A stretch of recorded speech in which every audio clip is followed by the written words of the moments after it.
كونتنت قوي، استثمر في الكونتنت. هو الكونتنت هو اللي هيوصلك، خلي بالك، مش الاستهداف. احنا بص احنا درسنا الاستهداف اهو صح؟ مش درسنا الاستهداف ودرسنا نعمل ايه ونختار الجمهور ازاي. لو عملت كل ده وفي الاخر رحت مثلا تقدم للجمهور بتاعك ده منتج بايظ، لو انت في مطعم والمطعم ده عامل ديكورات جامده وعامل، وفي الاخر راح جاي مديك ايه؟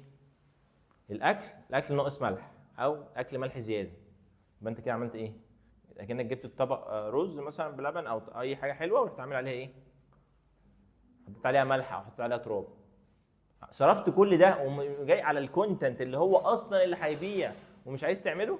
لا، انا استثمر في الكونتنت، اطلع بنفسي اتكلم، اجيب حد يتكلم، اعمل فويس اوفر، اصور صور كويسه شكلها كويس واضحه للعميل، بحيث ان انا ايه؟ لما العميل يشوف الاعلان بتاعي ده يدوس ايه؟ داس عليه، قللت سعر الرساله، جالك عملاء اكتر، عديت المنافسين، وهكذا. تمام؟ طيب